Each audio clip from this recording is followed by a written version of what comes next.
Welcome to the greatest podcast you've never heard of. We are WJWTAW. I am Mr. Mediocre. He is Batch. And she is Super Marcey. And today we are Kollinless.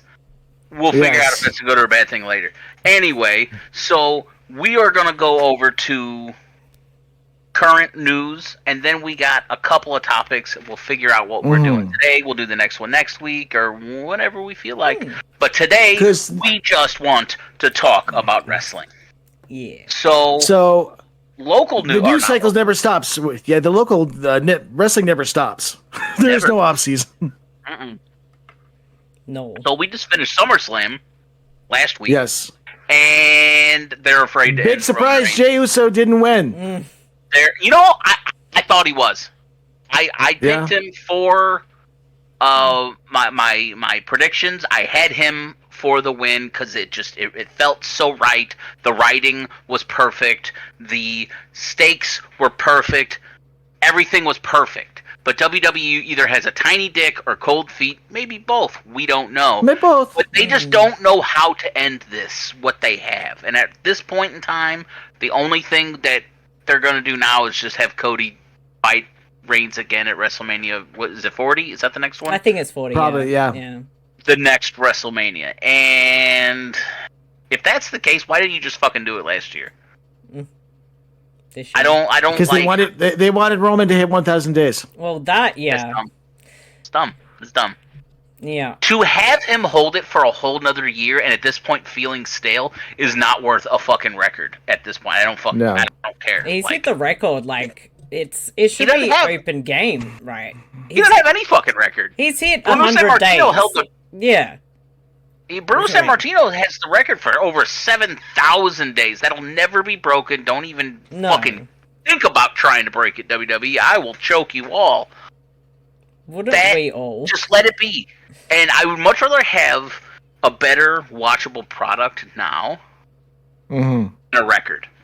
Like, that does what? What does that do? It's not like it's a real record. It's not like it's Babe Ruth's home run record. Like... What did we all think of Jimmy Uso's excuse for costing Jey the championship? It was weak. It's stupid. Like, it's really stupid. Like, I'm guessing the direction is Jey versus Jimmy WrestleMania.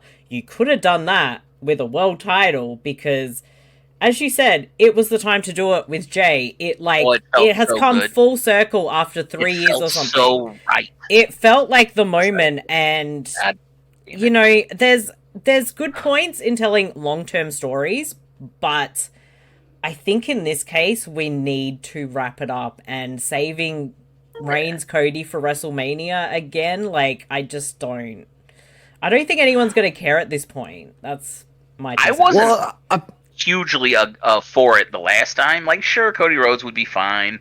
I really, really like heel Cody Rhodes much better than face Cody Rhodes.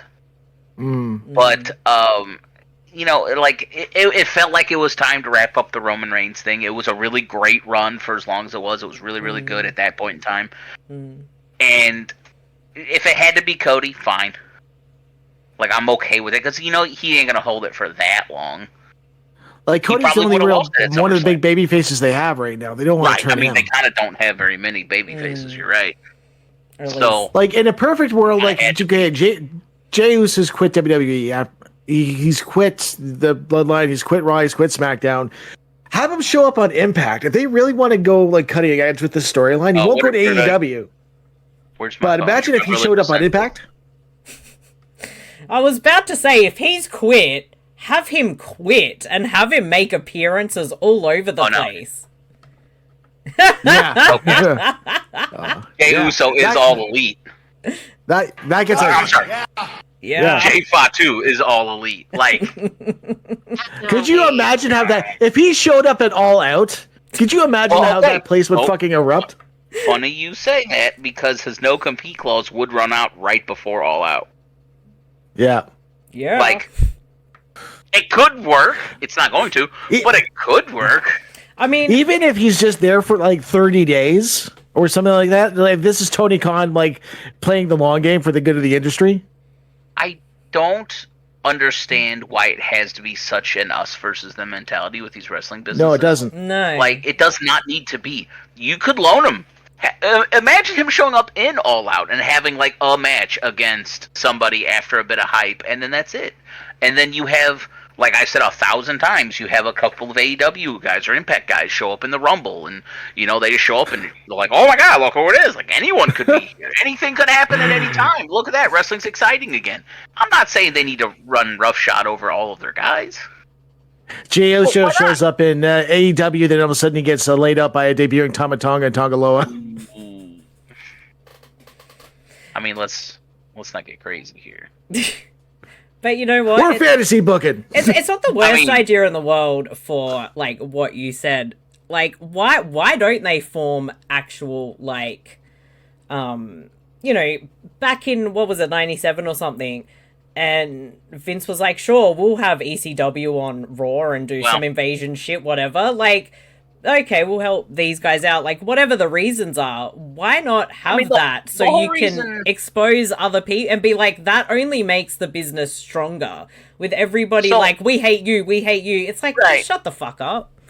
The whole reason why that only worked with WWE and ECW is because ECW was the smallest of promotions. And ECW was like hemorrhaging money.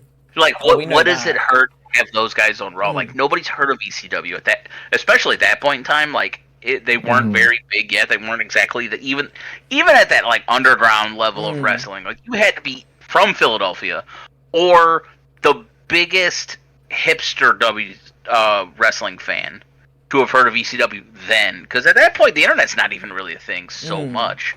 So you're still in the days of, like, tape trading. Or, like, that's how you might have heard of it. Yeah. So, like, they didn't give a fuck. As far as they're concerned, these were just, like, local wrestlers, which I guess at the time they kind of were. WWE had nothing to lose from that. Now, I mean, I don't know if they think... There ain't no way they think anyone else is really a threat to WWE. So, like, at this point in time, I don't see how this could hurt WWE at all. Like, I don't think there ain't no way. WWE's gonna have to, like, murder a puppy on TV or something terrible to ever not be on top. So, I don't see how this could be a problem for them. I could see it being a problem for AEW. Getting WWE guys on AEW maybe kind of could shake their boat up a little too much, because, you know, I don't know how bad it really is, but it always feels like their locker room is always on the verge of civil war. Maybe that's just the controversy they're portraying to kind of get you to tune in to see what could happen next. Are they gonna fucking kill each other actually on TV, or are they just dicking with us and this is all kayfabe? I think it's a little bit of both. Because I mean, the Punk thing with the Bucks and like, everyone's always at each other's throats, like, all the time, like, fucking all the time, really. Like, you're supposed to be professionals and you're always fighting each other. Really? I don't know. Really? Like, there ain't no fucking way, right? That's got to be a little bit embellished. Oh, I think so. And I think... sorry, Batch. I think there's also... you know, the dirt sheets say all this shit, and then the people are like, no, this shit didn't happen, this is exaggerated, blah, blah, blah. I think it's a bit of both. Batch, sorry. I think it has to be just a little bit. How about that LA Knight Miz feud we're getting? You know, when you piss off the Miz, God, he can cut a promo. Right? Oh, he can. You know? Like, he's whether the it was perfect guy to feud with. Fake, that guy looks like he threw kayfabe out the window. Like, every time he gets just fake, either he's the greatest actor in the world, which, you know, maybe he is. He gets just a little bit pissed off on the mic, and it just looks amazing. He's the perfect company guy. Yeah. Hasn't won a match all year. Doesn't need to. Boy, I don't know if he has he? I feel like it's a bit of a missed opportunity, though. If you're going to have this feud, like, LA Knight had a no match whatever with Top Dollar, which was basically an excuse for Michael Cole to just rip on him for 2-3 minutes. Like, which is always entertaining. I admit I did laugh because he was trying to rap, but anyway. LA Knight celebrating. Why did you not have the Miz just run in and attack him? Like, I felt like that was a missed opportunity. Because the end segment did not need 25 minutes. He's number Too soon? Yeah, now. possible. No. The Miz overtook the Brooklyn Brawler in the most losses in WWE history. Whoa. Yeah. That's a record to be proud of. 1,182 losses and counting. Second only to Kane. Damn. Fucking bug. Damn bug. Damn. I almost caught it. Anyway, Brooklyn Brawler has 1,169 losses, and The Miz has 1,182 now. Damn. Mm-hmm. So, damn, boy. You want to talk about company guy? I mean, Kane was a company guy. So, I mean, 20 plus years of wrestling, he's going to lose 1,000 something. Now, I wonder if that counts as just Kane. Does that include corporate Kane? Or, yeah. Oh, yeah. I mean, as the character, Isaac Yankem. After 96, I think he became Kane. Fake Diesel. Yeah, Fake Diesel, Isaac Yankem, the Christmas Creature. Which I don't think was actually WWE. I think he had another one that I forgot. My favorite Kane sign of all time in the crowd was the big red machine runs on fake diesel power. Genius. Boy, genius. That's a good one. Oh, anyway, we got any other news? Sorry. All Outs, they've announced like 4 matches, and I think they've officially broken the WWE's record for SummerSlam, 89 or whatever that was. Oh, so, in Wembley. Yeah. So what? Granted, just different era. They reconfigured the building, but it is impressive. It's it helps them. Their first real international show, isn't it? Mm-hmm. Yeah. So they've gone to Canada though, right? Yeah, they got to Canada. They've run Toronto a couple times. Yeah, but this is like across the sea. Yeah. Over the drink. Yeah. Like, I'm not surprised that it's gonna do really well. Because I haven't been up to date. What are the actual matches we're getting so far? Okay, so far main event: Adam Cole versus MJF for the World Championship, friend versus friend, and they are also now getting a tag title shot at the ROH Tag Team Championships in the pre-show against Aussie Open. Aussie. Oi, oi, oi. So, MJF is wrestling twice, much to his chagrin. And so is Adam Cole. Yeah, and so we've got the Young Bucks versus FTR for the Tag Team Championships. We've got Sting and Darby Allin versus Swerve Strickland and AR Fox in a coffin match. A coffin match. And it looks like we're going to have Samoa Joe versus CM Punk for the ROH TV title. Or possibly the Real World Championship. The Real World Championship. So that's the card so far. They haven't announced Kenny Omega's match yet. But they're also going to be doing a women's fatal 4-way or something. Yes, there's another match. So it's a weird thing where the champion has to enter into the tournament, where Toni Storm already has a bye because she enacted her rematch clause. Yeah. So it's going to be a 4-way for the women's championship. It's going to be essentially Saraya, Britt Baker, Toni Storm, and Shida, which is not a bad match. No. And I guess just because I saw yesterday, Saraya is going over there, so it's like, okay, well, she hasn't wrestled in England for quite a few years. It's like, does she take the fall in her home country? Yeah, so she gonna be the one that gets pinned. Does she get the WWE hometown treatment? Yeah, probably. Yeah, I can see Britt. I can see Britt winning it back. Maybe. Well, this is all just with all the controversy about the women's division on the social media. Lean into it and make her champion again. They had one shitty match, and then the entire internet came down on them. As they do. Was it Tyra Valkyrie? Is that who it was? No, it was Tyra Valkyrie's been getting in a lot of shit, but it was Lufisto who said basically a couple of remarks because she worked a dark match. And I guess the locker room wasn't too warm towards her, and she said something on social media, and everyone just pounced. Even MJF said something. Everyone said something. Hell. Yeah. So Speaking of women's wrestling, have you heard this story? Do you remember Bayley's super fan in NXT? Yes. Don't make me feel old. Yes. So, it wasn't that long ago, don't worry. Yeah. But It still makes me feel she old. is making her wrestling debut soon. And I know, she's right? 16, yeah. No, she's 18, I believe. Oh, she's 18. I thought she was 16.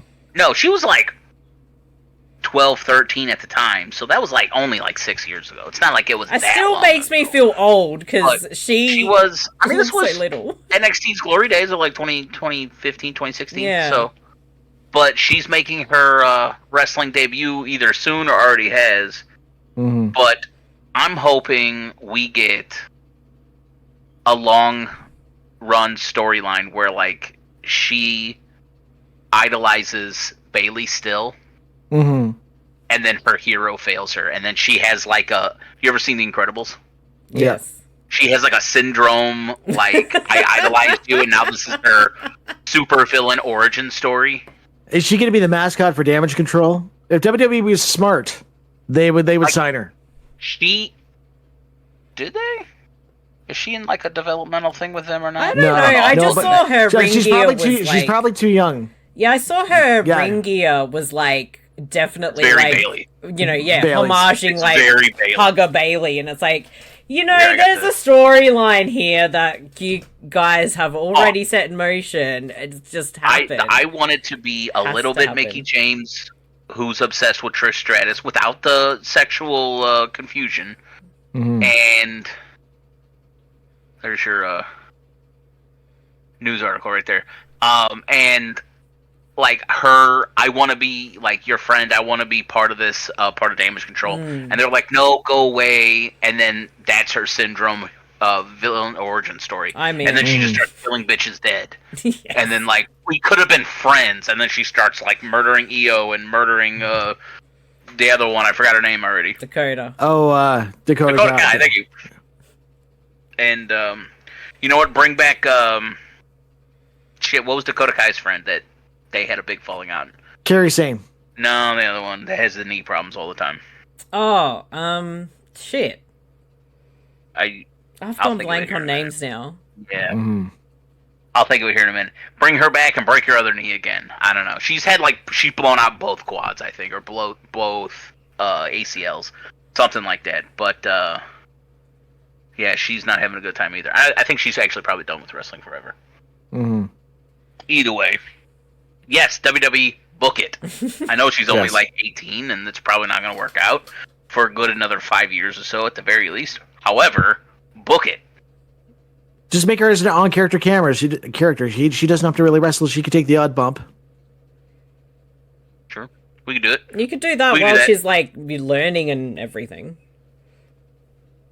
Anyway, now it's bothering me. Who was the...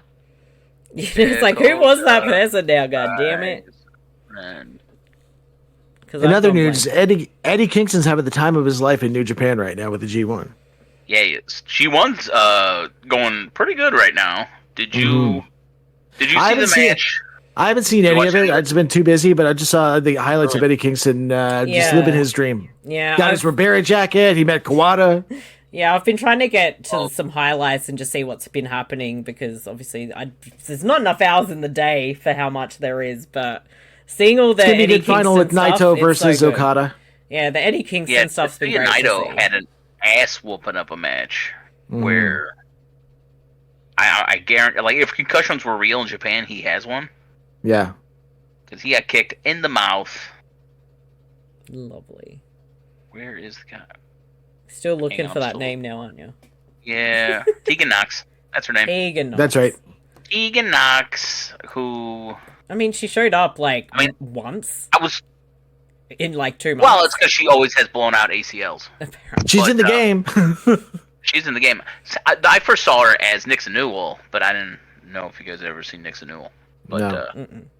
no, she had a match in WCPW, if you ever heard of that one, against Kaylee Ray. Kaylee, no, Kaylee Kaylee- Klein? it's not Kaylee Burchell. That was the incest chick. It was Katie Lee. Is that just her name? I don't know. She does like the little, like, this is her movement that she does when she comes out to the ring. Not familiar with her.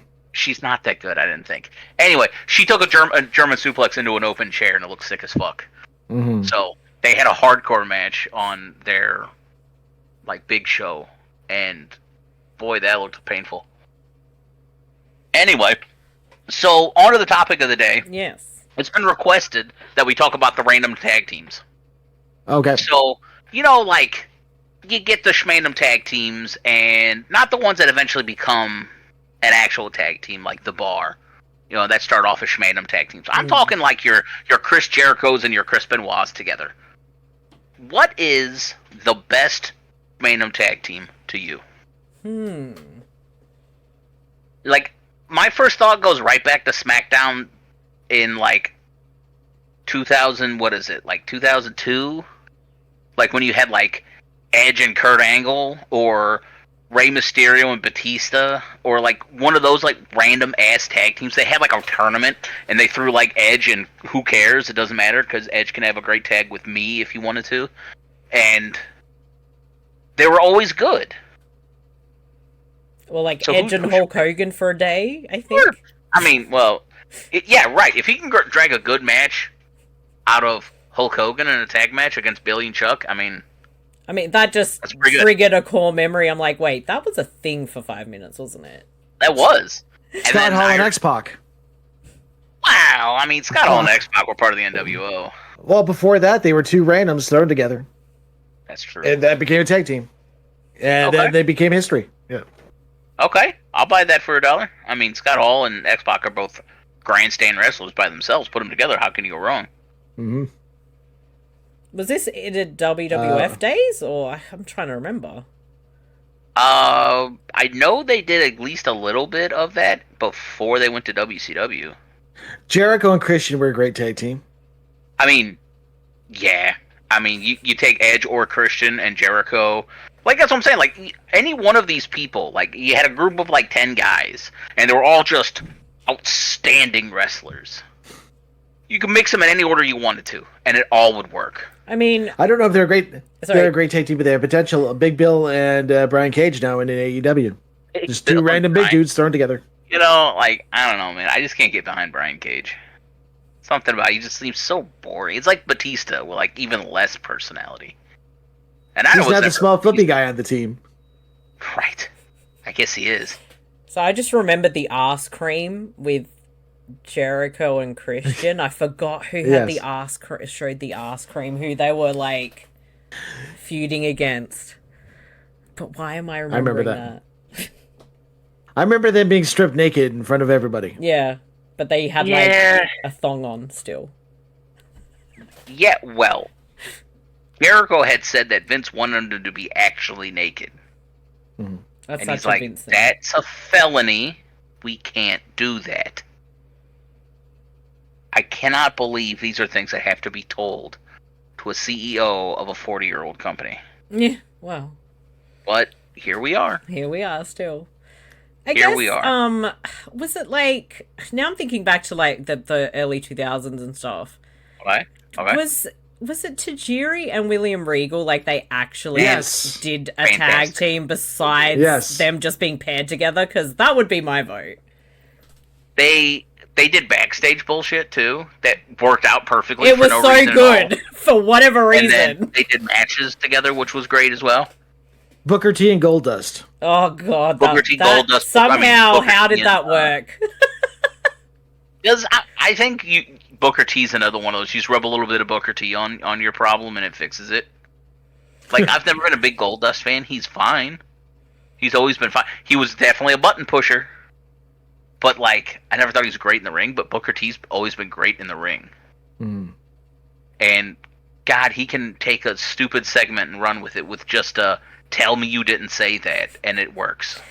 Whatever reason, them two together, it was just magic in every way. Like, the backstage scenes were so stupid, but it was great TV. And when they had matches and they just worked well, it was a good one. Like, the weirdest odd pairing that somehow worked. Dusty Rhodes and Nikita Koloff. Okay. Well, that's gone back a while. Yeah, that's gone back a while, but big while. But I like that. Yeah. Back down. I'm You're still getting attacked by these ants, Marcy? Yes, I'm trying to think, and I like legit cannot think. it goes back to just certain eras where I remember this always happening. But because the women's tag team titles, they just don't know what to do with ever. The pairing that I thought worked, even though it really shouldn't have, but somehow it was fine. It was, and probably because it was Shayna Baszler on my TV, but her and Nia Jax somehow they managed to make that work as just some random fucking team, because that's it. But they, at least I felt like they did something with it to try and make those titles mean something. That whole division is just two random women thrown together with no, let's see some actual tag teams. Let's see names. Let's see matching gear. Let's see. Yeah, I want to see people. Let's actually see them backstage. Go, all right, we're good friends. Let's be a team. Yeah, that's all I need. Just do that. Come on. Guys. They could easily do it. Yeah. Especially since they only have the women's title, on each show, but the women's title and then the random tag belts. What else are the rest of them doing? Start tagging them up. Let's make a female version of Demolition. Do something. Be interesting. Anything. Well, okay. Let's run with that. Who's your female Demolition? What's her name? Raquel Gonzalez? She'd be a good member. Okay. And, she's got a decent finish, but everything up until then sucks. Well, again, that's why we're giving her a coat of paint, putting some face paint on her or something. I don't know who should a tough female in the rest. Maybe what's her name? I'm trying to think, but I'm blank. She was this Sarah Logan, maybe, or she was one of the fucking executives. What's her name? Sonya Deville. She was Sonya Deville, maybe. But she's out for. Yeah. Oh, she's injured. Okay. Yeah. She just lost her belt because she blew out a knee. She just lost one half of the belts. But again, that was a tag team they just threw together because Carmella got pregnant and they owned it. And it was unfortunate Sonya Deville blew out her knee because I thought they could have done something with that. Okay, so those women tag belts are cursed. It feels they really are. So here's your Schmandom tag team tournament that I was just thinking of that I couldn't remember when it was. It was in 2002. Oh, okay. So I think it says it ended in No Mercy. But because the finish, everyone remembers the end of it being Kurt Angle and Chris Benoit against Edge and Rey Mysterio. Solid all around. But did you remember Rikishi and Mark Henry tagging together? No. No, me neither. That sounds great, doesn't it? Yeah. Eddie Guerrero and Chavo, sure, makes sense. Billy and Chuck was in there. Devon Dudley and Ron Simmons. That would have been a good tag team. Sure, right? That could have worked as a tag team, yeah. This is my favorite one, though, because I have absolutely no memory of this, but Brock Lesnar and Yoshihiro Tajiri. I feel like I remember that for some reason, and I had to have happened. I want to see it today. I want to see Brock spew the mist. Yes. And the last one is John Cena and Billy Kidman. Yeah. 2002 John Cena, though, so it's not even really. This is more prototype John Cena. They could have came to the ring wearing jorts if Billy Kidman reverted back to his flock Billy Kidman. Right, I would say give me flock Billy Kidman and Dr. Thugonomics, and we have let's go 90s hip hop and rock going at it at the same time. I'd buy that for $1. Yeah, buy that for $1. But no, man, give me Tajiri and Brock Lesnar. That's my pick for the greatest Schmandom tag team. That's 2 for Tajiri. Just shows you how good Tajiri is, man. Oh, I love Tajiri. ECW Tajiri, where he would literally murder people. Mm-hmm. Oh, here's come out to Prodigy Smack by Bitch Up. Oh, this is the the promo picture they used for the upcoming match. What are those called anyway? Up next, this match, and then they had the bumpers. The bumpers. There you go. Look at that. Straight out 2002 Edge with. Is it weird that Money in the Bank Edge before and after to me look like a completely different people? He kind of does a little bit. Edge I get and Rated R Superstar Edge. Yeah. Yeah. Maybe they're related. Maybe they're siblings, but they do not look like the same man. I don't know what it is. I couldn't even tell you what's different about them. You know what's the best Edge? Money Plane Edge. Money Plane Edge. Edge from the movie Money Plane. We just did that on Tubi Tuesday this week. Oh, okay, we're doing Wrestlers in Movies month, and I found this fucking movie with Edge and Kelsey Grammer, and it might have been the best movie I've ever seen. I think I saw the, like... What is it called? That would be a tag team. Edge and Kelsey Grammer, let's go. Fuck it. Well, let's put the exclusive. Nobody listens to this show. This week's Tubi Tuesday movie is going to be Monster Brawl, my pick. With Kevin Nash and Jimmy Hart. I'm so excited. And Kurgan. Kurgan. I mean, I saw Edge in Vikings. Yeah. He was fine in that show. He was on that show, Haven. He was pretty good on that show. I think he ended up being... Spoiler alert if you haven't seen it. I think he ended up being the king of Greenland. Nice. That makes sense. Well, no one else wanted to be in Greenland, so... You know, if they want to do something on, as in weird random pairing tag teams, and I don't know why they do this, but hear me out. We have Edge versus Sheamus next week, randomly. They should be the random put together tag team after this match. The Bar 2.0? That's just Edge and Sheamus. Well, what do you do with the rest of the Brawling Brutes then? They're still there. Like, he joins the Brawling Brutes. You have two teams in one team. I hate the name Brawling Brutes. Why? And the worst thing is they have the perfect name right in front of them. When they yell out Fight Night. Yeah. It's Fight Night. Just fucking call them Fight Night, Michael Cole. It's right in front of you. You even say it. Edge retires in Toronto. Then he goes to AEW. Then he really retires in one more TLC match against the Hardys and the Dudleys. I don't ever. Then they all retire because they're dead. Yes. I don't even want to see Edge climb a ladder to clean his gutters at his house. Like, I want him to have the safest match possible. Because I know his neck's not that bad anymore, but let's not risk it. Yeah. Well, they could do, like, Controlled Chaos. Again, they're all old. I think it's just more the nostalgia of the match and what the match means. So, I watched it. I was telling Marcy about this last night on Twitch, but I watched a How WWE Should Book video, Edge's retirement. Yeah. And I absolutely love it, and idea, they will never have the balls to do this. I'm down with this idea. But this is what he did. He's like, Edge comes out and kind of does the Ric Flair thing where, like, he's gonna keep wrestling until he loses again, because the first thing he's gonna do is, I need to win the belt I never lost. I need to win my world heavyweight title. You know, that's kind of what Edge is big known for in terms of world championships. He held the belt like 100 times. So Edge goes out of his way and wins the world heavyweight title from, let's say it's still Seth Rollins, doesn't matter who it is.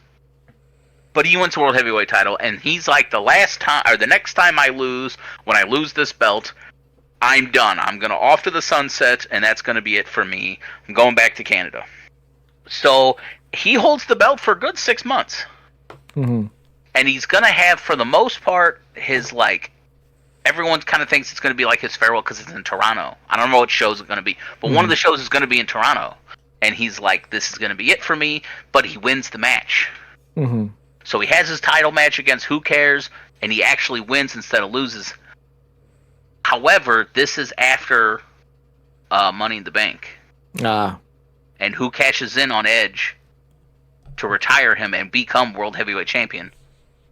Dominic Mysterio. They'd have to get armed guards to get him out of the country. It would be the greatest heel reaction in history if Dominic Mysterio retires Edge in Toronto over the World Heavyweight title. And it goes full circle because he kind of turned heel during the stuff with Edge. So that's such a good. I love this idea because I'm on the Dominic Mysterio like train. I think he's doing he's actually he cheats to win, but he's defending that title every week. They're bringing more people to see NXT. He can't cut a promo because people boo the shit out of him. He knows exactly what to fucking do. Like, he would be... I would seriously give him Money in the Bank next year. I would have loved to have seen him be in that match and get it and piss off everybody. Because why doesn't he just steal Damian Priest money in the bank? He should, because I'm like, I don't know what they're gonna do with Damian Priest at this point. You know, like, he's not a good as wrestler. He's a great wrestler. I love Damian Priest. I think South of Heaven is a fantastic finish, and the guy's got a great look about him. But he's never gonna be as good as Finn Balor in terms of wrestling ability. Finn Balor is just a masterclass of a pro wrestler, and he's never gonna be as hated or as loved as Dominic and Dark Mommy. Like, this guy can't be hated that much as Dominic Mysterio, and no one loves Dark Mommy more, or no one loves anyone more than Dark Mommy. That's just the way it is. You're going to need to calm down over there, Marcy. I hear it. But, anyway, so he's kind of like, I feel like he's kind of stuck somewhere. I don't know what they're going to do with him and holding him with the briefcase. I guess he could get a little bit more heel if he cashes in on a face. And it's not fair, and now he's champion, but now you got like a champion that is kind of right now. You know how you get heat on Damian Priest? He fucks over LA Knight. That's true. That will get you some heat. But that's kind of why I don't really want LA Knight in a feud with the Miz. That's not really going to go anywhere other than a few promo pieces. Like, what's that going to get either one of them, really? The Miz, I don't think. Yeah, sorry. You go. No, it's just like a stepping stone. He's a stepping. Yeah, he is a stepping stone for LA Knight. Yeah, the Miz doesn't need, and he won't lose anything from it. I think LA Knight is the person who has something to gain, and I think they want to be clever about how they're going to book him. Button on him for right now. We're just going to put a pin in him right now and keep him in front of the people. I feel like they. Yeah, I feel like they want to remember this guy. Remember him. We'll come back to him. I feel like they want to get to a point where it's like we can get him there, like potentially, because he's on SmackDown primarily, so he would go for the United States title, but that's with now Rey Mysterio has it. But I'm thinking they're gonna do some kind of build for him to get that title eventually. I don't know. Beating the Miz adds legitimacy to him. He's got to start beating some real names. He can beat up Top Dollar all day long, but he's got to start beating some guys with a bit of a resume to kind of elevate that star status. Right. But speaking of mid-card titles, you think there's a shot in hell Chad Gable beats Gunther? He should. I want him to so bad. I know they're gonna want Gunther to surpass the Honky Tonk record. After that, has he not yet? It's got to be very close. But I'm like, pull the trigger on Chad Gable. Like, that works. And I want to see it. He's just one of those guys that is a amazing athlete in terms of wrestling ability and mic work and just anything, storytelling, whatever. Just give him the mid-card title and let him put on fucking clinics every fucking week. Doesn't have to. It's time. It's every other fucking week. Gunther has made the IC title mean something. It's added weight to his reign, and so if Gable is the guy that beats him, it actually means something for that championship. And Gunther can go on to Seth Rollins now. Yeah, I was gonna say Gunther would be my pick for Royal Rumble winner, honestly. But I think they're actually gonna have this feud go for a month or two because I feel like they're trying to build things with it and have some kind of really good mid-card thing because A, Alpha Academy are so over, and B, Imperium are so over, and they work great as the characters, and these guys are actually going off each other really well. So I think they might extend this feud, and we might see Chad Gable win it. So we got about 30 days. That's why I think this is going to go longer. Current title reign is 427. That's what he's at right now.